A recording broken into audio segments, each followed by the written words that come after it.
Welcome to the Pinelander Podcast, the official podcast of Pineland, broadcasting to you from an undisclosed location deep inside Pineland, where we discuss faith, family, finances, firearms, freedom, food, and everything else in between, with those who believe in living free and living out the values that made this country free.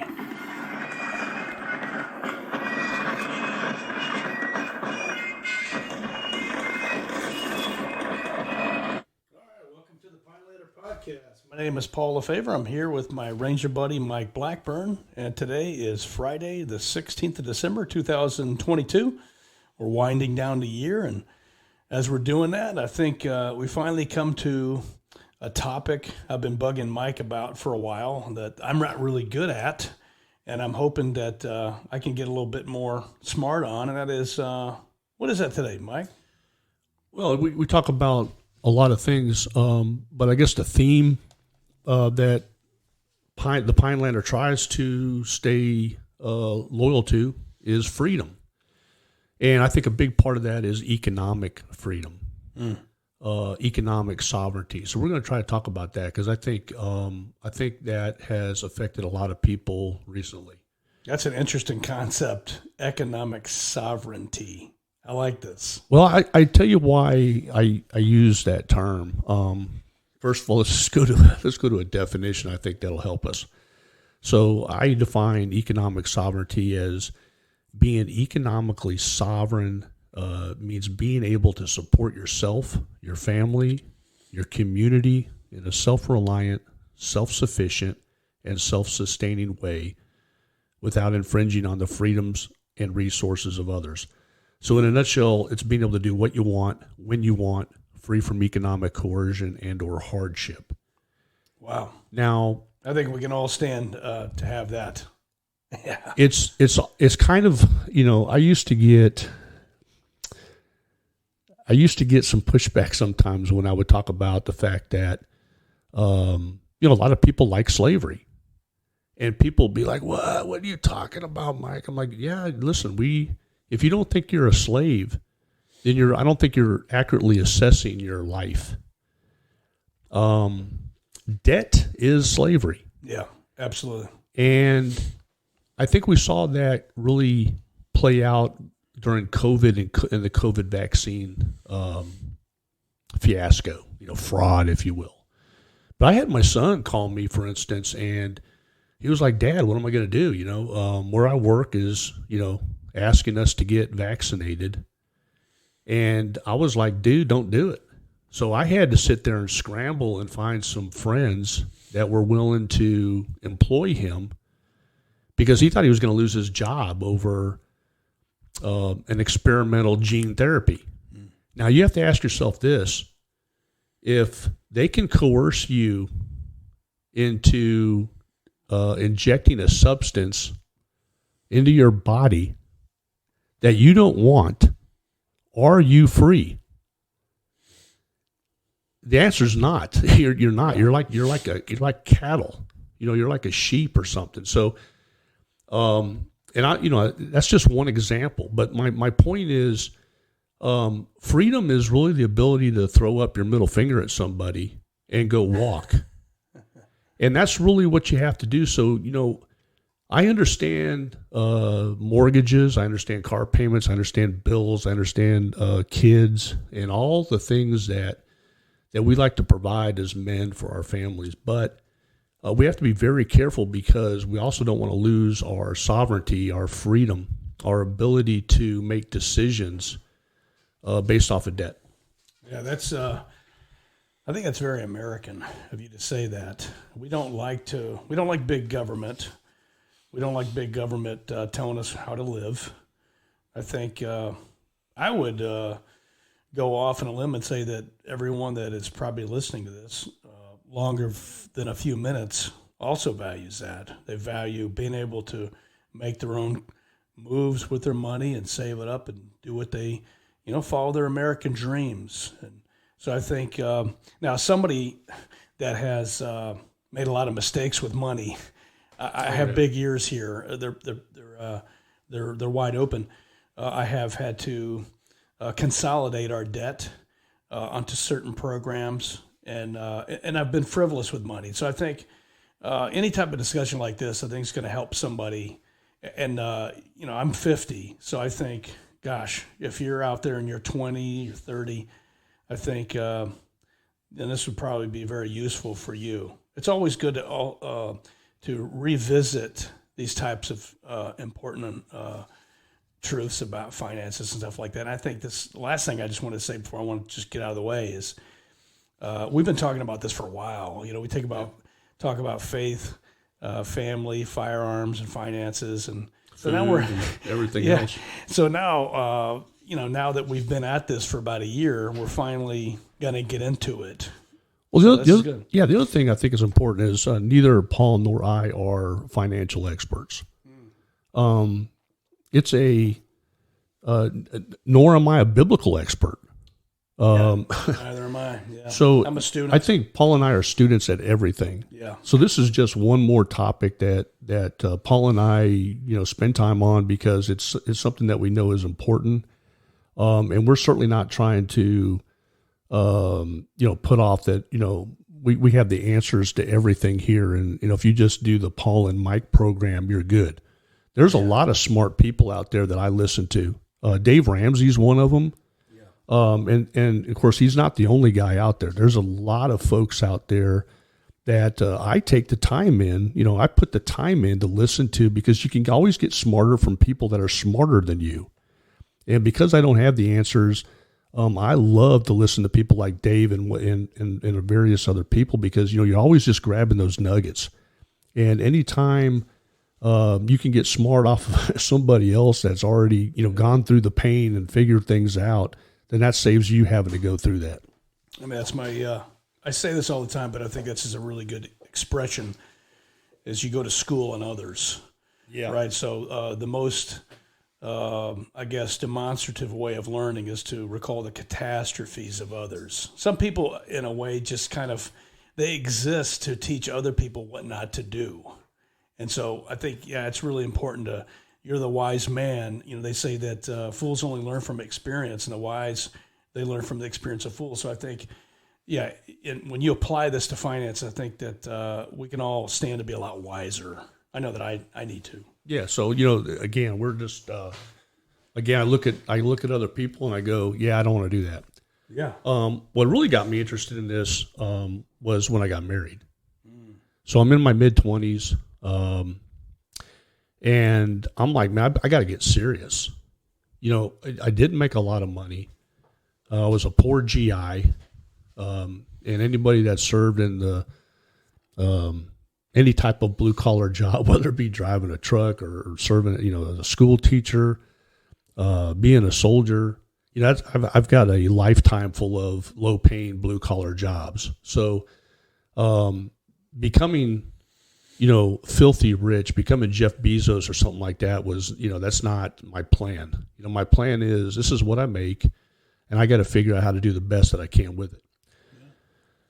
And so what I learned early on was it had nothing to do with how much money you make. And I think a lot of us think that's the answer. If I just made more money, if I just had a better job, and I think you need to lose that train of thought quick if you want to be successful with money. What you need to realize is it's got nothing to do with how much you make. It has to do with what you do with what you have.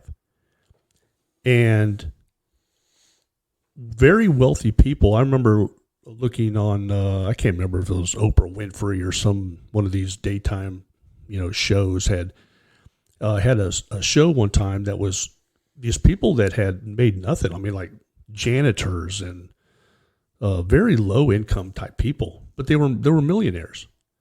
And she had them on the show, and I was looking at them, and I was like, wow, how did these people become millionaires off of, they make less money than I do. And they had families and everything else. So I figured out real quick, it had nothing to do with how much you make. It had to do with what you did with what you got. It had to do with how little you spent. Yeah. I know nothing about finances. You can ask my wife, but But yeah, what I'm hearing is margin. Margin, making absolutely. margin, kind of, looking at the big picture and discipline. Now, this is something we've been looking at. I mean, one of my favorite concepts that I've grasped onto this year is a disciplined pursuit of less. That's what I'm hearing. Yeah. Is a disciplined pursuit of less. So you have, this is something we talked about, is not so much time as my brain went there, of course, in one of the podcasts we did earlier this year, but finances, a disciplined pursuit of less. And you spend your time wisely, you spend your money wisely, and you can apply that same mindset to that. That was a big aha moment for me. Well, in America too, we are a very wealthy country. We are a capitalist, consumer-driven type of economy. So you're bombarded, every day. Praise the Lord for that. All of us. Well, yeah, but I mean, the other part of that is too, you have to understand that we think the latest gadget, is important.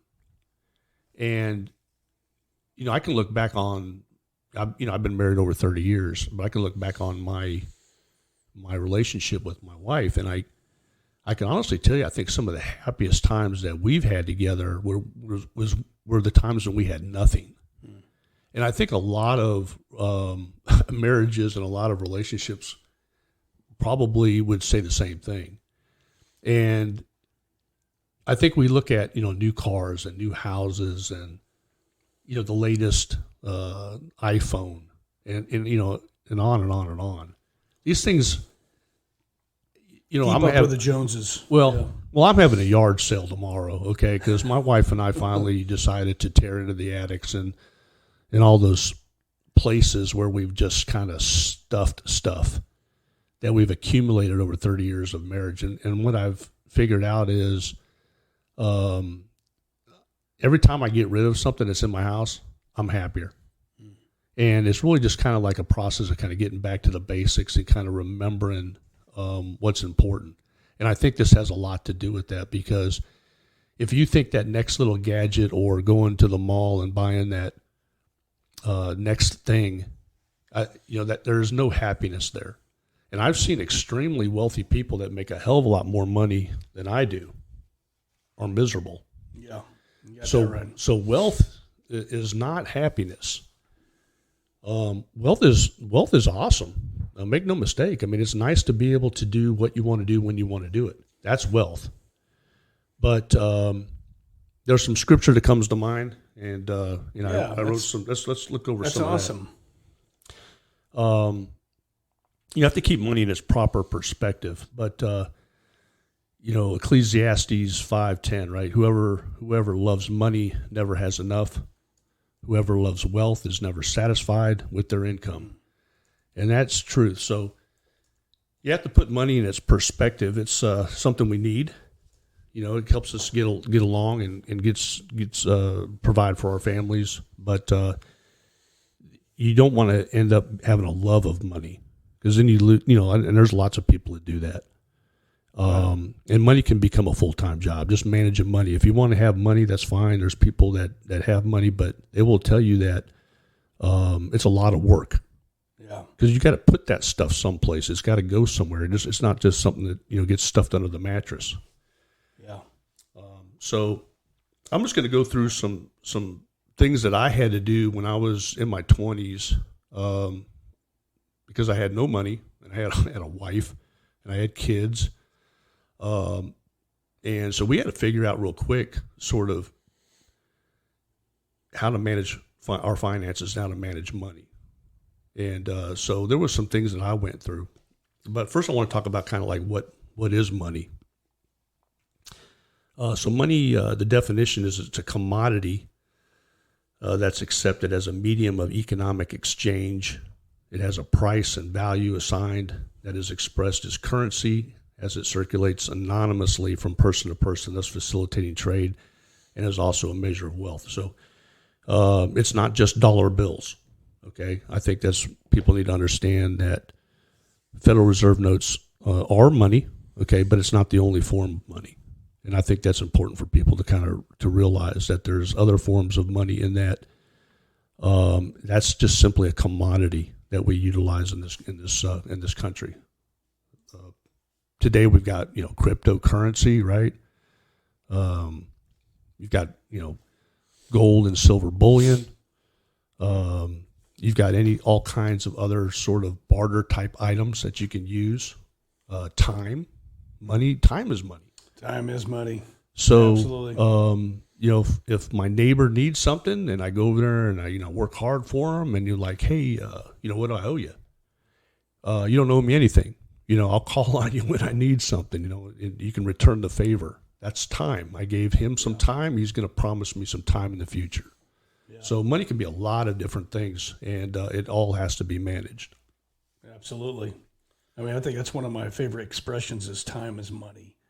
I value time. But yeah, that's also important too, to just to think of not just, your bankroll. Right. Look beyond that a little bit. And it's something I've been trying to become smarter on lately is, stocks, whatever. It kind of widens the aperture here a little bit. That's good.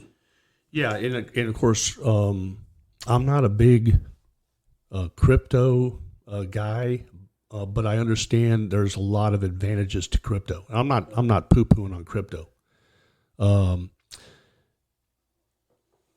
Maybe it's my generation, but I'm just a little scary of something that's digits. Yeah. I like to I like to put my fingers on it.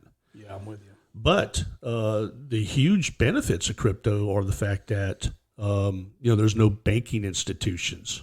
We're not going through government. I mean, you're able to do transactions freely. So I understand when you're talking about sovereignty and economic sovereignty. Listen, crypto is certainly an awesome form of exchange. Yeah. And a lot of people are enjoying it. Now, of course, we have to be careful because, like anything, it can go to crap, like FTX. We've seen that. So, what's this thing backed up with? Is it real? There's certain things that money has to be. It has to be durable, portable, uniform, limited, acceptable, divisible, and fungible, which means interchangeable. So, these are the things that, the qualities of money. And, so be careful. And we're kind of learning that now with the crypto, with the collapse of FTX and some of these other cryptos, that not all cryptos are created equal. Yeah, well said. I think, I definitely, I would want to learn a lot more about that before I dabble in it. But that definitely is good food for thought. Well, people are looking for other forms of money because we've watched our own, U.S. dollar, if you will, go down in value significantly. So people are concerned with that. So people are trying to diversify a little bit and find other things to get invested in. Precious metals, land, things that have maintained a store of wealth, if you will, over time. Land Absolutely. Is, listen, Glad land. you mentioned that. You can't, it's not going away. If you get land, you can make money with land. Yeah. And it's real and it's a limited, right? That's one of the things we talk about money. It has to be limited. Is it durable? Is it divisible? It's not portable, okay, but it is a form of wealth. It's a time-tested form of wealth is land. Yeah, and I think that's one thing that most anyone with a brain would say is land doesn't lose its value, and from what I've seen, it usually goes up in value. Depends on some other circumstances, but normally, if you buy, like I bought my land, and it's actually worth probably twice as much now as the year I bought it. So I think that alone, it's just going to sit there. Yeah, well, I would tell you that might not be the case. Really? I would tell you that what's probably happened is it's taking twice as much Federal Reserve notes to purchase the same land. So that's just one way to look at it. You've been able to maintain wealth with your land, and now it's costing somebody twice as much Federal Reserve notes to get the same value. And that's one of the reasons why a lot of people are looking at crypto and a lot of other things, because they're worried about losing value in dollars, because the dollars are losing value. Now, right now, dollars aren't doing too bad, and there's a reason for that.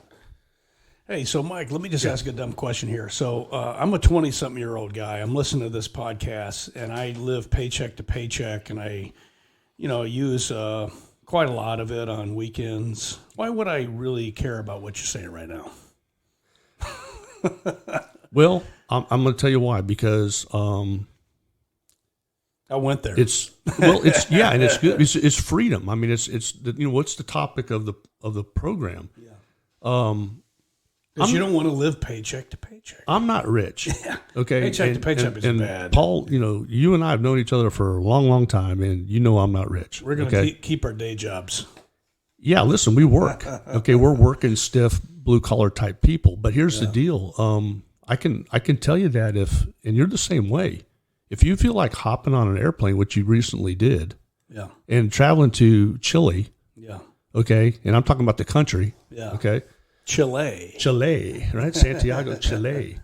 If you feel like doing that and taking the wife and calling it also an anniversary, you're going to just go do it. Yeah. If my wife and I want, and if my wife and I want to go down to the beach, which we love doing, okay, and spending a weekend down there for her birthday, and taking the kids and just making a little vacation, we just go do it. That's what I'm talking about. Yeah.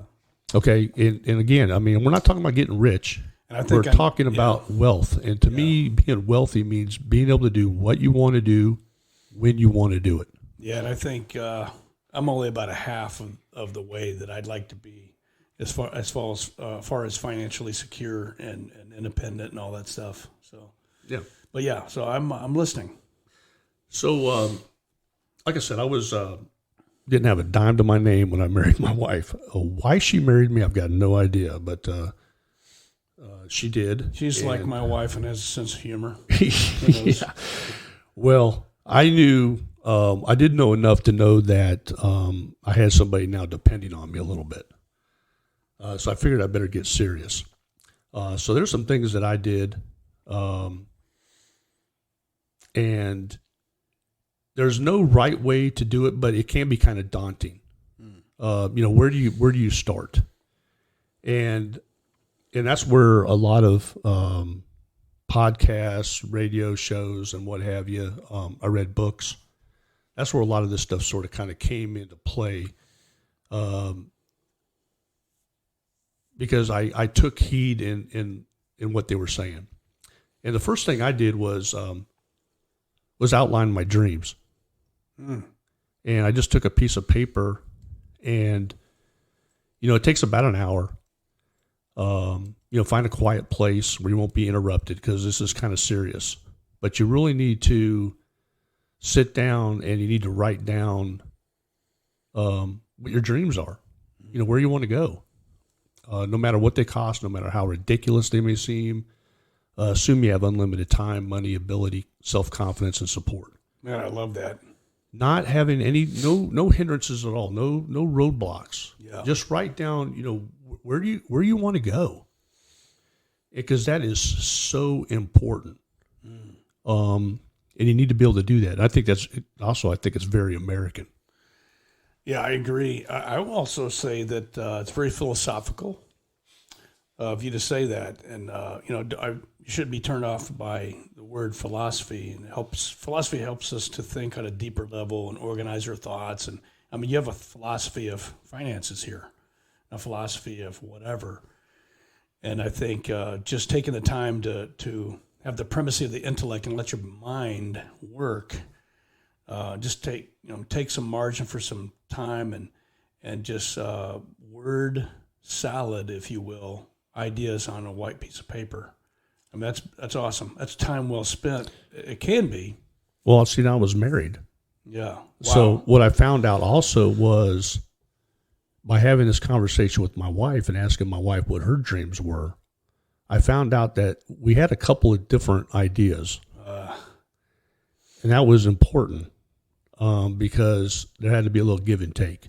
That's important. You say this too. If I can, okay, from a counselor perspective, having in the past, I've been privileged to do premarital counseling and help people along. That's one of the things that comes up when you sit down a couple and you talk about, okay, how many kids you want to have, what is the finances going to look like, and you can start to see some stuff come out, and that maybe people aren't ready for.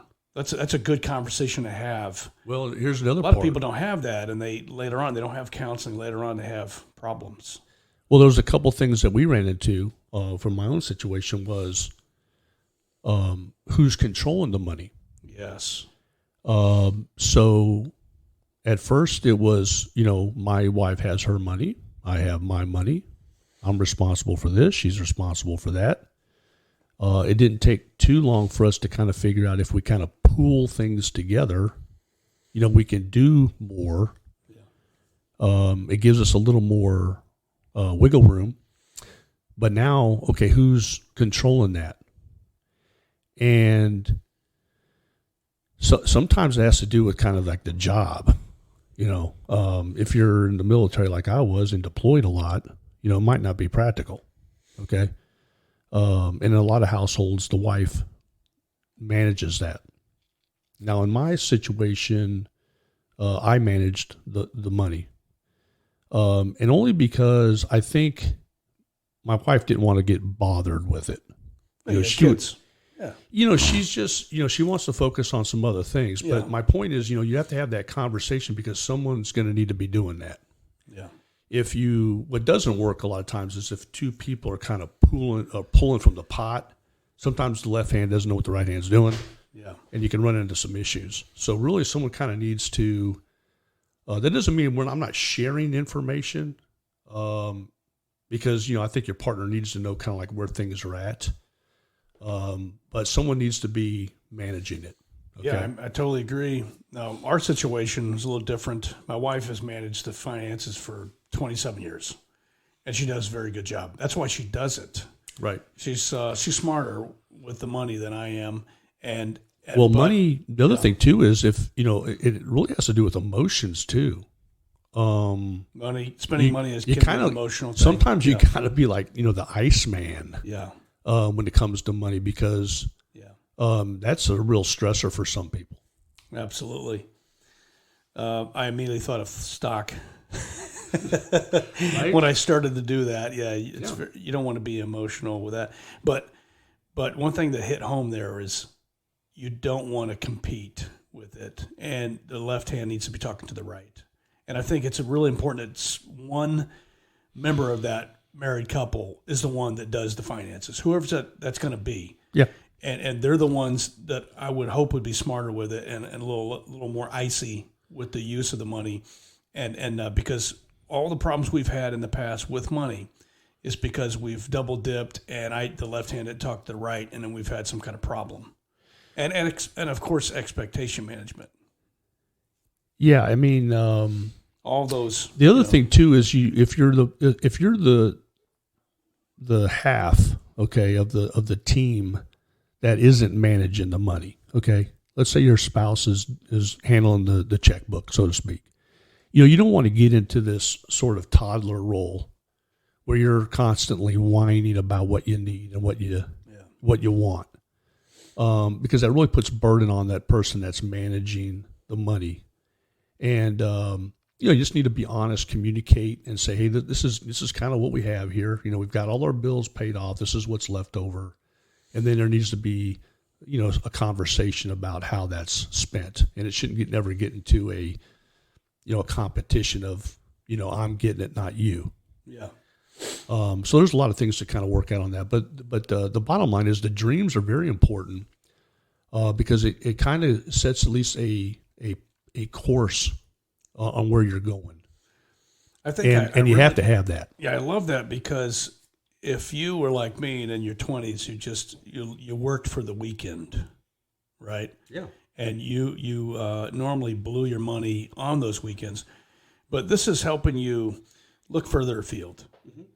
Look with kind of a bigger, higher altitude view about things. And I think this is, thinking maturely, thinking like an adult, being an adult with your money. I think this is really important. A lot of people don't do it. Well, I certainly didn't when I was young. Yeah. I couldn't do it. And like I said, once I got married, it was kind of like, time to act like a grown up. Absolutely. So that was part of that process. Yeah. The next thing that I did, and this was from something that I had learned from people way smarter than me, was to immediately increase my take-home pay. Now you're thinking, how did you do that? Well, here's the deal. I am thinking that. Yeah. So here's the deal. If you get a tax return, you're probably wrong. So think about that. Let's say you get a $1,200 tax return every year. Now you'll talk to people and they're just so excited about that tax return. Okay. It's like a windfall. They just look forward to it. It's already spent before they get it. But I want you to remember what a tax return is. It's the fact that you've overpaid the government for an entire year. And you're finally getting your money back. No interest, no thank you letter, nothing. You're just getting your money back at the end of a year. And you're excited about it. If that was a great deal, no, then you could do that with me right now. So if you like a tax return, let's just go ahead and double it. Let's just say you get a $1,200 tax return and you're just very excited about it. Well, what if you could make it $2,400? So what you do, I want you to just give me $100 a month out of your paycheck, and at the end of the year, I'm going to give it back to you. Does that excite you? No, you think, Mike, you're crazy. I'm not giving you a damn dime. Well, that's what you're doing every month with Uncle Sugar.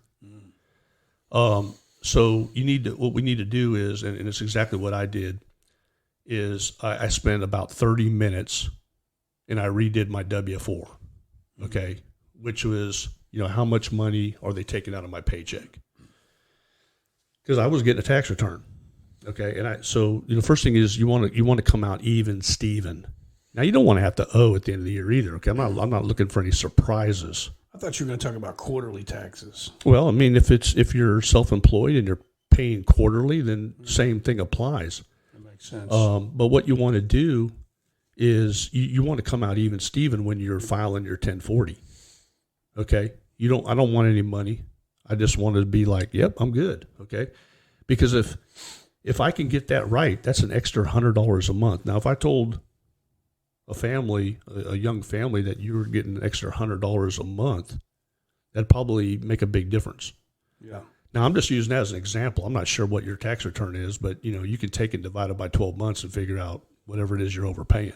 I don't usually get a tax return. I don't either because I've got this worked out, but because I can tell you most people money do to the government. Yeah. I can tell you most. Well, we're going to get on that too now. Okay, but the first thing is adjust your W-4 and get rid of your tax return. Go ahead and get your money now. Okay, so don't wait till the end of the year. If you're waiting until the end of the year to get a tax return, give yourself your money now every month. Okay, so that's the first thing that we do. The other thing too is most people don't know how to fill out a W-4. We think we count up dependents. We put that number in the W-4, and that's what we think it is. So we go, okay, 1 for us. I'm married, so that's 2. I've got a kid, so that's 3. You write in 3, and then you submit it. Well, that's not what a W-4 does. Generally, each allowance, it's not dependents that what you're putting on a W-4. It's called allowances, and generally speaking, each allowance is worth approximately $4,000. Which means what we're doing is we're telling the IRS that that's $4,000 that I make that you're not going to tax. That's what an allowance is. So if you need help with the W-4, that's fine. It's a worksheet. Get with somebody that's very smart on it.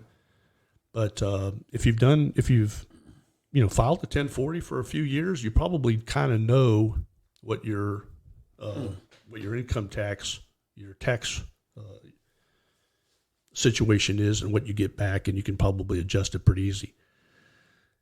Now, for me, just to kind of get you excited and kind of let you know where I'm going with this, is I used to put a 9 on my W-4. I used to have 9 allowances. That didn't mean I had a bunch of kids. But what that means is that's the highest number you can put on a W-4 without having some kind of justification and writing a letter. Now, I didn't want to write a letter to the IRS because I just had other things to do. But I did put 9, which meant they weren't taking very much money out of my paycheck. And I still wasn't paying money at the end of the year. I was still getting money back even at the end of the year. And we're going to talk about that in a minute, okay? But you can to understand taxes, it's the biggest expense you'll ever have in a lifetime. If you buy a car, if you buy a house, if you put a couple kids through college, you're still not going to come anywhere near the amount of money that you're going to pay in taxes. So until you get a handle on your tax life, you're really not going to, you're really going to have a hard time accumulating any wealth in this country. I think I might have just realized the nature of my problem. Well, Yeah. you know, the tax code is, you know, it's so complicated. Death and taxes. Well, listen, there's IRS agents, There's auditors. a lot more of them now. There is a bunch more. Yeah. They're and going to get their pound of flesh. And here's the deal. A lot of them don't even understand the tax code. It's that complicated. So the tax code is written for businesses. It's written for people that own businesses. You and I as employees, you know, we don't have lobbyists up in Washington, D.C. Okay, they're not writing the tax code for us. They could care less about us. So as soon as you realize that the tax code is written for people that are entrepreneurs and for people that actually make payroll and pay other people and operate businesses, you'll never get ahead. You know, they call it being a wage slave for a reason. Okay, the money comes from employees, not employers. Okay, so that's the first thing you have to understand about the tax code. Yeah, so you have, so what is one way we can get smart about these tax codes? I mean, because I'm hearing this. Do you have like a resource or where I could go to kind of, obviously you've done a little bit of thinking about this. You're going to give us that too? Well, so This is getting smart on tax. I'm like, well, this is another strategy. Okay. Okay. Now, I'm a weird guy. I like yard work. Okay. There's a lot of people that don't like yard work. I like yard work. It's very relaxing. To me, it's one that, you know, I get out of the house. I can de-stress. Yeah. That's great. Instead of, and I don't like to walk and I don't like to push things. So, you know, I have a riding mower. Okay. But those cost money. Because you're good with your taxes. Well, no, I'm gonna get into it. I have a push mower. Well, that's fine. There's nothing wrong with that. I have a couple push mowers as well, but I have, you know, but you need an edger. I'm seeing a trend here. Well, you need an edger. You need a trimmer. You know, you need a lot of equipment. That's true. Rakes. To do your yard, it takes a lot of equipment. My strategy on that was I just started a yard business. I didn't know that. Yeah. And that was like one of the very first businesses I had when I was a young married guy. I needed all this equipment, and I wanted to make doing my yard as painless as possible, but I also wanted to write it all off. And I did. I wrote all of it off. So my riding mower, I wrote off. You know, the weed eater, everything got written off. The fuel for it, the maintenance for it, all of it gets written off my taxes because now it's a business.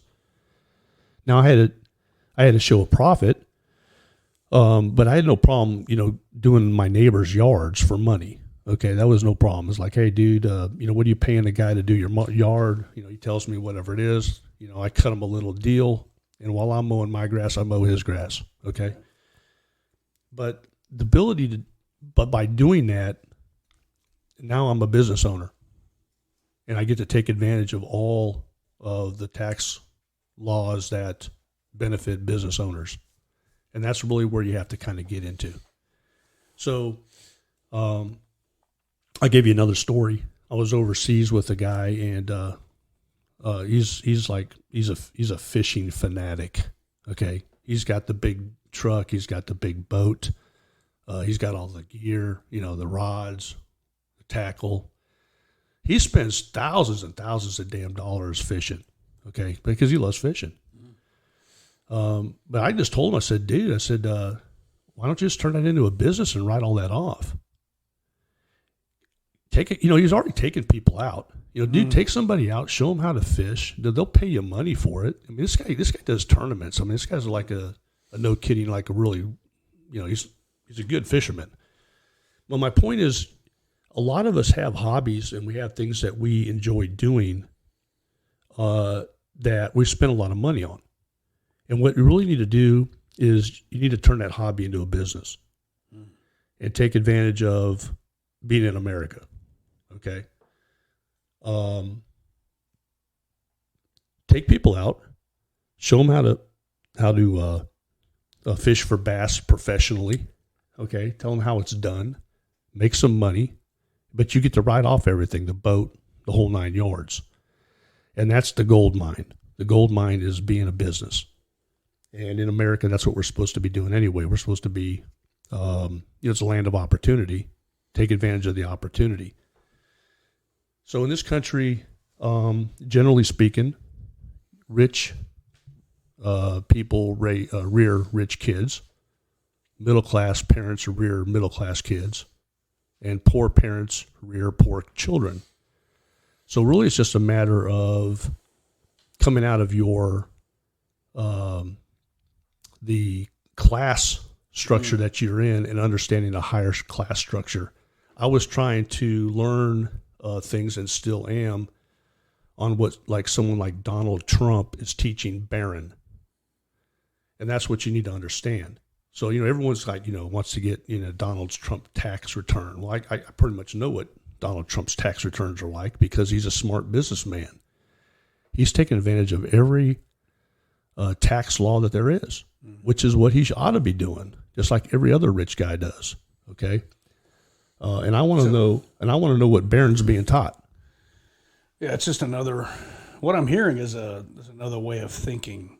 I mean, this is like a Copernican revolution of the way you think about finances. I mean, I think I'm, the worker, maybe the blue class guy, the blue collar guy, and I've learned, that way. That's how I apply. I look at finances a certain way. I look at things that way.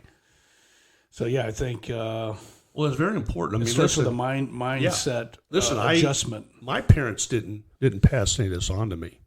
I started out like, I've read books. I listened to Dave Ramsey. I listened to people, a lot of financial type programs. You got to educate yourself. I'll be honest with you. There's things that they ought to teach in school that they don't.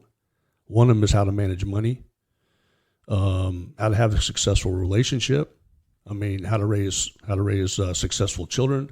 I mean, these are the things that they really ought to be teaching in school that they don't. So unfortunately, this is when you exercise you whip out the library card, right? Or you go to your smartphone and you listen to a smart podcast, and you got to get yourself educated because this is freedom. And when you get control of your finances and you get out of debt, that's freedom. It's true freedom that most of us have never experienced. And it is a completely different state of mind. And it's a really good feeling when you have options in life. And you have options in life when you don't owe anybody anything. That is a freedom. I think it's exhilarating. So another thing that I did was cut costs. That's what you have to do. You have to start learning how to cut your costs. Okay, I think I'll be a little more switched on with this. Yeah, and so number one, give yourself a pay raise because everybody can use some more money right now. So we talked about that with adjusting your W-4 if you can do that. Okay, if you're getting a tax return, get rid of it. Get it every month. Don't wait for the end of the year. The next thing we need to do is cut borrowing costs. So we probably have credit cards, what have you. Shop around. It's a competitive market.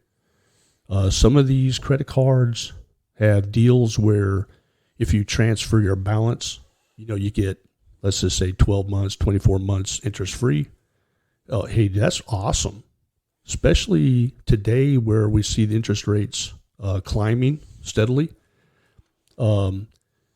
Take advantage of some of these cards and shop around. So so you're saying credit cards not necessarily bad, because when I think, I've been a slave for a little while to lenders, as the Bible does say. In that sense, if you look at it that way, I have been a slave to that. I think naturally, I just think credit cards are bad, but I think there is a sense where we do need some credit. I think a lot of people, young people, don't know that in order to eventually buy a house, buy a car, you're going to need some credit. Hey, your credit score is a big part of your life. Yeah. So you do need credit, and if you're a young person, you probably want to go out and get a car. Manage but it needs to be managed. Yeah, that's the operative word. So there's a lot of like little tools that some people do. I did this one time when I was a couple of years into the marriage, where on my check, this is back in the day when you still had a checkbook and it had a register. Pretty much everything is like automated now. But I remember a technique that my wife and I used where if we used our credit card to, let's say, go to dinner, I would immediately deduct that off of my check register as if I paid cash. Now, what was nice about that was that money was gone in my mind, but it was still sitting in my checking account. I never had to worry about, overdraft or anything like that. And then when the bill came at the end of the month, I just wrote the check for it. I always paid off my credit card every single month. I do that to this day. I was the absolute opposite of you. I would run it up as fast as I could and then make the minimum payments. Right. And then eat all of that interest, which is compounded, and you pay twice as much as what you borrowed or whatever it is. It's something ridiculous. And unfortunately, today a lot of families are struggling. Yeah. And credit card debt is rising because you're having to use it for basics now. Yeah, and then if you're just leisurely buy now and then take it in the fourth point of performance later, and that's what happens. Yeah, absolutely. If you don't. You're but not managing this. You can climb out of it, and so one of the things I'm discussing now is, let's just say you have $10,000 worth of credit card debt. Okay, that's not bad. No, but let's just call it that, just for explanation purposes. Find yourself a card that's got a better deal. Yeah. Find yourself a card that, first of all, you might want to think about shredding that rascal. Okay, don't use it anymore. Transfer it over to a card that's got a better rate and start making those payments and start attacking that rascal and get that thing done. Now, once it's paid off, if you want to keep it, that's fine, but make it a plan that you're paying that thing off every month. One thing I love about American Express card, it's not a credit card, it's a charge card. Yeah. Here's the difference. You're not allowed to run up a balance. When American Express sends you a bill, they want all the money, okay? You can do that with any card, though. You can turn any credit card into a charge card by paying the balance off every month and using it just sort of as a way to get listen, credit card companies don't like it when you do that. Most credit card companies hate it that you pay off the balance. They don't make any money doing that. But we're not here for them. We're here for us. So if you can turn your credit card into a charge card, take advantage of the competitive nature of the card business and find great deals, then do that, because you really got to you got to come out of debt. And the first place you need to start is with your credit cards. Yeah, it's great advice. Then, and of course, the things you want to look at are interest rate, annual fees, and rewards and other perks that these cards offer. The other thing that I did was slash insurance premiums. So you need to shop around. You need to look at your auto insurance. You need to look at your homeowner's insurance. And you need to understand insurance, and you need to understand all the different things like bodily injury, collision, uninsured motorist coverage. You need to figure out what it is you need, what it is you don't need. Ask the questions. Uninsured motorist coverage is a total waste of money. Because what you're doing is you're buying a policy for some mysterious person out there that supposedly doesn't have insurance. And if you get into a situation where you're needing to use your uninsured motorist coverage, your insurance company represents this mysterious person, not you. You're just paying this other person's policy. It's a complete waste of money. And your car's going to get fixed anyway, whether that person's insured or uninsured. Okay, it doesn't really matter because you've got insurance. You don't need to buy a policy for that person. Wow, yeah, I never thought of it that way. Yeah, and something else that I'm seeing here is a lot of these different policies overlap. Yeah. And if you can redundancy, if you can just maybe have one, right, it would cover everything as much you as need possible. You need to look at that, and you need to not be overinsured. Yeah. I've run into people that, they got a life insurance policy for their baby. Okay. Yeah. That's the biggest waste of money there is getting a life insurance policy for a baby. It's not an investment. You need to look at life insurance as a gamble. Okay. You're betting you're going to die tomorrow, but you invest as if you're going to live forever. They don't mix. Never mix life insurance with investments. You get yourself a term policy that has a certain amount. Get what you need. And if you're single, do you really need life insurance? I mean, who's dependent on you?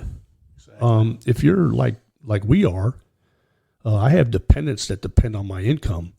I probably need life insurance. Okay. If I croak tomorrow, my wife and kids don't need to be, saddled with that burden, that financial burden.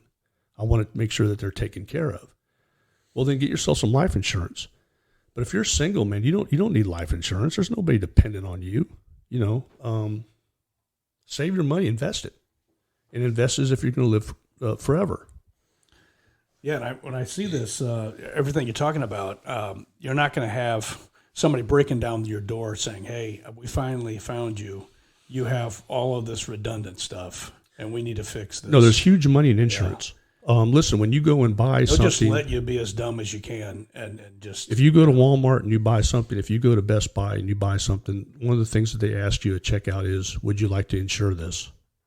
Yeah. Oh, yeah. I never do that. And the reason why is because there's huge money in insurance. Yeah. So do not overinsure yourself. Just insure yourself for what you need. And you really need to think about that. Yeah, for a DVD player, that's $100. You can save yourself a ton of money by getting your insurances corrected, having the auto and shopping around and getting the best deal. You can save yourself a ton of money, and so that's part of slashing insurance premiums and cutting your borrowing costs that we talk about. So that's going to increase your the money, your take home, because you have less going out. Remember, I told you it's got nothing to do with how much you make. It has to do with how little goes out. You have to start attacking your bills and really looking hard at them. Yeah. The next thing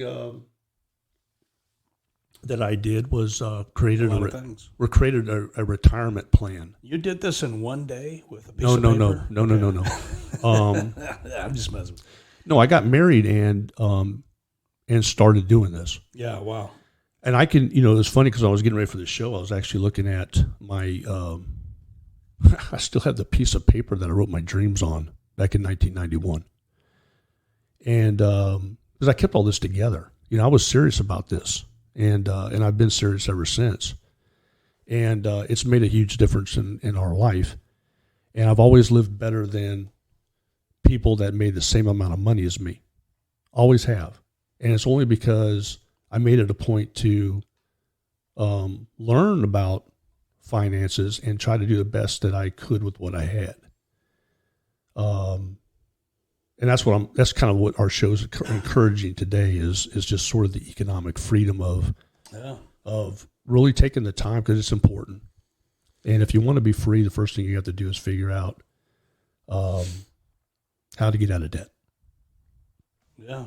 I mean, just the idea of a retirement plan. I think, when I was in my 20s and I was in the Army, I had my ID card said 2009. And I thought, wow, that's like a lifetime away. So you don't really think like, okay, and most guys do this too, even as they're serving, they're on active duty. And I know the guys, they can remain nameless to protect the guilty, but they're going to get out. For one guy in particular, I know is going to get out in about 6 months, still doesn't have a plan about what he's going to do with himself. Right. I mean, because I did that. Yeah. Then you retire from the Army or whatever, and then you get out and you go, So I think that's just like the first thing. And then, but now we're looking at, okay, you're talking like 60s here. Now you're thinking retirement plan. What age are you looking at when you're thinking of this? Well, if you can start doing this at 18, you're smarter than I was. But I was in my 20s and I was just got married, and this was part of the financial plan. Was I needed a retirement plan, and it really wasn't because I was like you, Paul. I mean, I was like, I'm not going to retire forever. Yeah. But really, the main purpose of having a retirement plan has got nothing to do with having a whole bunch of money when you're old. It has to do with the taxes again. Mm. So if you take advantage of an IRA, for instance, okay, or your company's 401k, you got to remember you've just taken a portion of your salary and you've made it where Uncle Sugar can't touch it. So that's savings to you. Again, why did I have 9 allowances on my W-4? Well, it's because I was maxing out my wife's IRA and my IRA every year. Now there's a part to this that's very important, and you have to pay yourself first. So you have to realize right up front what's most important, and you are. So when you get paid, let's just say you get $2,000 in your paycheck, the first check you write is to yourself before you pay anybody else, before your mortgage, before your utility bill, before you put gas in the car. Write yourself a check. Talking about your savings. Yes. Okay. And it goes into your retirement check, and it becomes a habit, and it becomes important. And what percentage of this would 10%? Okay. I mean, we've all heard that. 10%. That would be good. Yeah. So, if you make $1,000 a paycheck, $100 is going to yourself first. Okay. And if you get into that 10% plan, you'll be a wealthy person in no time at all. Trust me. If you every dime that you make, if you take 10% of it and you pay yourself and you put it away, you'll be a wealthy man in no time. But here's the biggest thing it does for you. It's called attitude money. Because when you got money sitting in an account that's yours, it really gives you a good attitude. It makes you feel like you have options in life. You're not a debtor. Now you are a person that is worth something. You have a net worth, and it feels pretty good. And the other thing that happens is, number one, it reduces the amount of money that Uncle Sugar can take from you, okay? Because we have some fantastic tax laws that reward savings, okay? You're rewarded by taking a portion of your money and applying it towards your retirement. Not only is the money that you've earned tax deductible, tax-free, but it also compounds tax-free. So that money gets invested, and the money that it makes isn't even being charged taxes. You don't pay taxes until you start taking money out. That's how you become a millionaire. That's a problem I won't have. It's never too late to start. Yeah. but I like the idea, and I'm getting a lot out of this because something I have not been able to do every month is pay myself. It has to be, you have to make a commitment, and you may want to even draw it up as a legal document. I mean, you need to take it that seriously. You need to say, I solemnly swear, Paul solemnly swear that I will pay myself 10% starting on this date forever, period. Something that we do, and I'm not sure what you think about, is in our checking, it automatically drafts, a little bit into our savings. So every time. So I don't have to think about it. This is automatically done. I think there's some value, though, in physically paying yourself. Yeah. Because I think it reminds you of what you're doing, and you're actively participating in your own future. That's really important. And we talked a little bit about turning expenses into legal deductions, like I did with the lawn care business, like my friend did with his fishing business. Whatever it is you do, try to turn it into a business. Get rid of the hobbies. Turn them into money-making businesses, because it's not what you make, but it's also keeping Uncle Sugar out of what you're making legally. Okay, I'm not talking about doing anything here illegal. I file my taxes every year and have. You just got to think like forever. A contractor. You got to start thinking like a wealthy person that runs a business and writing off your life, making your life tax deductible. Everything you do should be tax deductible as much as possible.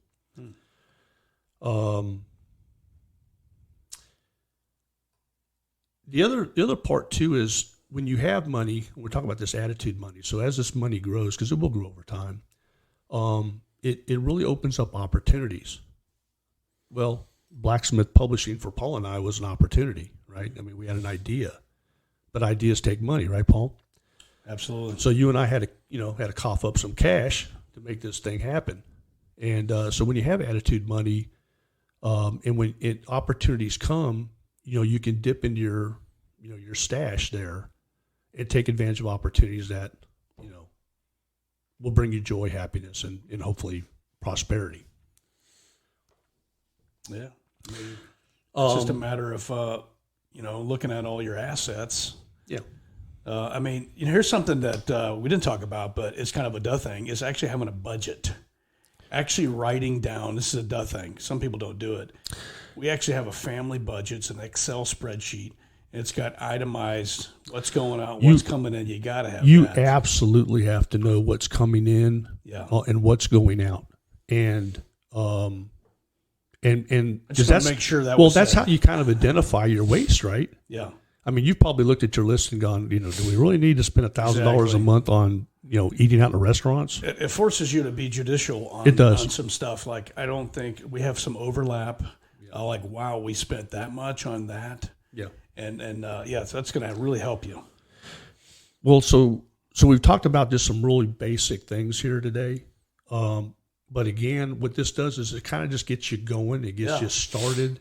Kind of a one-on-one here. You'll continue to grow. You'll continue to learn and discover new ways. But it needs to become part of your lifestyle. It'll reduce the stress. It'll give you more freedom. And it'll really change your life. The other thing too, remember we talked about our goals in the very beginning. The other thing you have to do is you have to revisit this. You need to bring this and then start turning those goals into, turn those dreams into goals. You need to bring those things down, and you need to map out a plan for achieving those dreams, and place them into a couple of different categories, a few categories: career goals, income goals, and education goals. And then kind of figure out how you're going to achieve those things. Because now that you're starting to take control of your finances, now you need to start allocating some of your resources and time into achieving those dreams that you had initially, and turn them into achievable goals. That's fantastic. And then continue charting your course into the future. Yeah, I think I think it's always good to stop and kind of take stock of where you're at. I think a lot of us are just like on cruise control with our budgets, and we just kind of, you get in the rat race. I think it's a good use of time to stop and kind of look at everything, kind of put some kind of map some of these things out. A lot of people haven't planned for the future. They haven't planned for retirement. They don't really budget for their vacations. They just get a lump of money and then they just go hog wild. I know I did. That was pretty much 20 years, of my military career. I did none of these things, by the way. Well, it's never too late. And I'll be honest with you, you're going to backslide and it's okay. Yeah. But if you understand the importance of it, it is contagious. It starts feeling good when you have a little bit of money, when you are in control of your destiny. I like it. It feels a lot better. Listen, you're a pastor. You've heard of the Jubilee. It's in Scripture for those of you that may be or may not be familiar with it. But it's a time when Israel, when everything was returned back to the people of Israel. No one in Israel was supposed to be a slave. So if you got in financial straits and you had to sell a portion of your land, it was returned to your family during the Jubilee, right, which was about every 50 years. Supposed to happen anyway. Supposed to happen. Yeah. Now, according to Josephus, and there's a lot of debates about when the Jubilee is and what have you, but according to Josephus, if what he wrote in Antiquities is correct, we have a Jubilee coming up in 2027. So what a great gift that in 5 years from now, you start taking control of your finances and you can attain your freedom like God wanted you to be for the Jubilee and be debt free. Yeah. So, I'm just going to leave our listeners with that sort of, it's something that 5 years is coming, whether you want to do anything about it or not. But wouldn't it be nice if you started on a course where you and your family could be debt free in time for the Jubilee? Hey, and we've got a brand new year coming around the corner. We're a couple of weeks away. What better time than to circle the wagons financially and chart a better course forward? Kind of look at what's going on. I think that's great advice, Mike. I got a lot out of today. Fantastic. Well, I hope everyone did too. We hope you enjoyed today's episode of the Pinelander Podcast. If you enjoy our unique content, please consider supporting our sponsors. SOF News, providing special operations news from around the world. It's where Paul and I go to keep abreast of what's going on within the SOF community. Check them out at sof.news. Blacksmith Publishing, been serving the warrior class since 2013. They have great titles written for warriors by warriors. If you're looking for excellent reference material or just want to unwind with a great novel, be sure to check out the bookstore located at blacksmithpublishing.com. And if you're looking for some cool Pinelander apparel, head on over to the general store located at pinelandergeneralstore.com. That's all one word, pinelandergeneralstore.com. Have a great selection of shirts, hats, jackets, sweaters, stickers, patches, artwork, and a whole lot more. Check out the store at pinelandergeneralstore.com.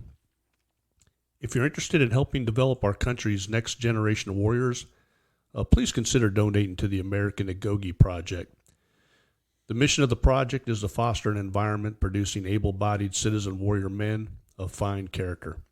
And we'll be officially launching the project in 2023 in celebration of Blacksmith Publishing's 10th anniversary. Until our next meeting, stay mentally and tactically smart, physically and spiritually strong, and socially astute. To each other we pledge our lives, our fortunes, and our sacred honor. May God continue to bless Pineland.